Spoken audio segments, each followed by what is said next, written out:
The Digital Journey on Radio Kerry, supporting digital transformation in Kerry.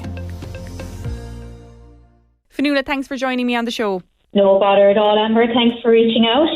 So tell us about the STEM Passport programme. What does it all involve? So the All-Ireland STEM Passport for Inclusion programme is a joint initiative by Maynooth University, Microsoft Ireland, Science Foundation Ireland and Department of Education, with partners ourselves, RDI Hub, Munster Technological University Kerry, ATU, Teen Turn, Flexco and Mercy Insecure. So I suppose the aim of the programme is to address the gender gap and skill shortage and provide a means for young women in socially disadvantaged areas to become, socially mobile. Working class women are less likely to enter STEM fields. There's a real risk that they will be left out of the 21st century job market, and this will mean that women from working class communities will be more likely to end up in low paid, low potential jobs, remaining entrenched in poverty through a lack of STEM opportunities. And this programme actively targets young women in disadvantaged schools so that we can mitigate against this early on before they leave the educational system. That's fantastic. And Fionnuala, why was it established? Was there like a noticeable gap, we'll say, or a noticeable trend maybe emerging that prompted it to be set up in the first place? Oh, well, absolutely. There's been many studies done, but really the programme was established by the amazing Dr. Katrina O'Sullivan. And she's an award-winning associate professor in Maynooth University. And it's really a tale of a remarkable journey, from poverty, teenage pregnancy and homelessness to graduating with a PhD from Trinity College Dublin. And now she's an award-winning academic lecturer and author, and she changed the trajectory of her life from the influence of two teachers. Katrina really just wanted to pay this forward and provide solutions to inequality that suited the individual's experience and identity. Focus on these girls who do not have a voice at the table, girls who are disadvantaged and marginalised because of wealth inequality. The STEM Passport for Inclusion is the application of these values. And Fionnuala, since it was first established, how many students have gone through the programme? The pilot programme was launched in 2021, and we're delighted to say that we've been partners since its inception. So 1,250 girls from 38 schools have participated in this programme, and it was such a success. And following the successful pilot, it was extended for a further 3 years to deliver the programme to 5,000 girls across the 4 provinces of Ireland. It's great to see that so many have taken part already, and obviously that so many more will get the opportunity to as well. It is brilliant. I mean, we love having the girls coming in. It's such a buzz about the place. They being able to show them an actual physical place that they come into and they can see, I can work here one day. Like, this could be me inside this establishment. I could be walking around here giving a tour to other girls, and it's fantastic for them to be able to come to a physical environment and be able to see that for themselves. It certainly is. And tell us maybe, what exactly does the programme involve? Like, what would be a typical day, we'll say, for a student that's taking part in the STEM Passport programme? Yeah, so the programme is broken up into 3 interactive STEM days, and much like a school day, it starts at 9:30, finishes at 4:00.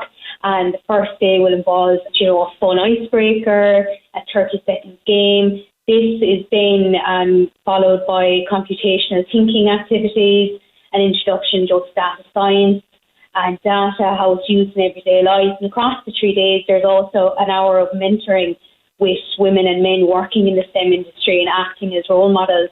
This is followed by an introduction to microbit, coding, electronics. And then at the end of each day, they'll have a short assignment based on the learnings from that day. Then on the second day, they'll be introduced to Python coding, artificial intelligence, and just responsible AI and ethics. And then on the third day, it's called the Dream Space Den. So it's an opportunity for the students to demonstrate what they've learned over the 3 STEM days, and they get to create a solution to a problem in their local town or community. So students use the information from assignment 2, from the second day, to help them with this. They get together in a group, pick the project they think will work best on the time and materials they have. And once the students have developed an idea and prototype, they would work out how to code it and build it. They're asked to present their idea, and then there's a winning idea, and that's followed in by a final assignment that allows the students to apply their new skills to real-world scenarios. That's great. It sounds like they really get hands-on experience, I suppose, and get to actually take part in the practical steps as well, which is probably really interesting for them. Much more interesting. You can't have them coming in and sitting down and just speaking to them all day. It's really, really interactive. It's fantastic. The laughter that comes out of the room is just such a positive sign that these girls are really enjoying themselves. We've had fantastic stories coming out from these girls of how they never thought of a career in STEM and how interesting it is and how they want to explore it more. So it's doing exactly what it's supposed to do. That's great to hear. And Fionnuala, through this programme then, do the students taking part get to take part even in any work placement programmes? Yeah, so FEXCO, our private partner here in RDI Hub, have also come on board to create the FEXCO STEM Inclusion Awards. So this is built upon the work and they'll work with ourselves here in RDI Hub, and we invite the winning teams from each of the days to come in to a special award ceremony in RDI Hub, and they'll get to develop out their idea more, present it to the leadership team in FEXCO. So the award day will have staff from FEXCO working with groups of young women in the morning of the awards to expand their solutions, and then in the afternoon FEXCO will invite staff and guests from across the industry, policy and public forums to form judging panels. The overall winner of the FEXCO STEM Passport Inclusion Award, the groups of young women will present their ideas to the judges, and then one group will be selected for the overall prize. So this is a work experience opportunity for the group in FEXCO, where the young women will get to work alongside FEXCO staff, building an understanding of the types of roles on offer. The girls will also receive a laptop or a voucher as part of the prize, and then all of the girls who participate will receive a small token as a prize as well. That's a fantastic opportunity. And Fionnuala, what are some of maybe the benefits then of taking part? I think some of the students get additional points in their CEO, which is obviously a major one for their age group. Major. So, like the girls who complete the programme, they'll receive a level 6, so 5-credit module entitled Introduction to 21st Century STEM, which sits on the national framework. This qualifies as 50 CEO points towards STEM course in MTU Kerry for any of the girls that wish to pursue a career in STEM. It's a fantastic resource provided to the students, the teachers, the employees that mentor access to all the STEM opportunities that are relevant to them. So it really, really benefits these girls. And have you noticed now that more girls are interested maybe in getting involved in STEM after taking part in the programme? Oh, absolutely.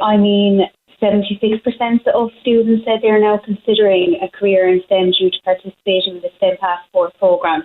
95% of students said that the mentors had changed their view of STEM, and 79% of students said they're now considering studying the STEM subjects.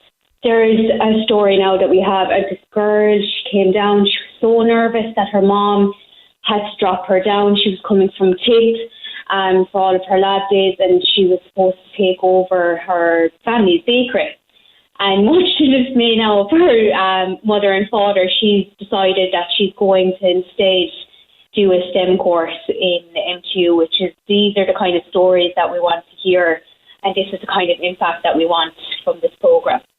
That's great to hear, and it's great to see that they're taking such an interest in the programme as well, because I suppose that's the aim of it really, to have more of a gender balance maybe in the world of STEM, but also for inclusivity and for diversity as well, because as you mentioned, it's targeting people who maybe mightn't have always had the opportunities to take part in something like this, so it's really opening the doors for them and just making STEM inclusive for all. Absolutely. The STEM gender gap is well documented. STEM courses and careers are male dominated, with engineering and computer science courses having the lowest percentage of female applicants year on year. So when we consider income and class, the STEM gender divide widens, with working class females significantly less likely to participate in higher level STEM courses in school and less likely to apply to STEM degree courses. They are rarely seen in STEM professions later in life, and the All Ireland STEM Passport for Inclusion programme just aims to address this and help bridge that gap. Fionnuala, I suppose for someone maybe that's listening and they mightn't be overly familiar maybe with STEM and what it all involves, what kind of job opportunities are there for people afterwards, we'll say, if this is a career path they decide to go down? Oh, well, STEM goes across science, technology, engineering and mathematics. Like myself now, I'm a senior operations manager, so I would be considered under STEM. I actually mentored the girls as well myself, which I absolutely loved. I would suggest everyone does it, but I can speak to that maybe later on. It is a diverse range. You don't have to be a scientist. You don't have to be a rocket scientist. It can go across working with computers and design thinking, coding. It can be across physics. Then you can go into the sciences. The sciences you can do food science, anything. It is really, really broad now. It's not very specific. It's great to see that there's a wide range that you can kind of, if you do have an interest, you can maybe hone in on one area, or as you said, it's quite broad and you have multiple options afterwards, which is great to see as well. And I suppose, again, just broadening it up to everyone. If someone is listening and they know someone who's interested, maybe a student who might be interested in taking part, when is the next programme taking place? So the next programme takes place in September. Schools can apply now. Don't wait. All you have to do to get involved is there is links on the Maynooth University page. So you just search the STEM Passport Programme. Maynooth University will pop up and that will take you straight to the webpage, and they have links for the schools to join, for mentors to sign up, and for organisations to sign up who want to contribute through mentoring, financial support or strategic partnerships. You mentioned the mentoring yourself there a few minutes ago. Can you just explain maybe what that involves? If someone is listening and they think, it might be for them, what exactly would they be required to do maybe? Yeah, so it's a total commitment for mentors. It's 12 hours over 3 months. I cannot stress how amazing it is to mentor these girls. So it's called the Mentoring for Equality Programme, and this is through the National Forum for Teaching and Learning. So women and men working in the STEM industry completing the module, through mentoring the students and acting as role models, and by educating the students and employees who work in STEM, we're ensuring we're using a system thinking approach to change to allow students to focus on themselves and ensuring that the workplace is ready to support diverse women to become the leaders of the future. It is so much fun. It is just, they do all of the work. You come for the hour of mentoring, and then it's 12 hours altogether. So there's a little bit of work to do, but not much. It's really worthwhile doing. Fionnuala, thank you so much for joining me on the show. It's been great talking to you, and continued success with the programme. Thank you so much for having me. And, if anyone is interested, you can look it up on the Maynooth University website. It is a fantastic programme. We're very, very proud to be able to have it come through RDI Hub. The Digital Journey, brought to you by Radio Kerry and the RDI Hub in Killorglin, funded by Commission na Man with the television licence fee.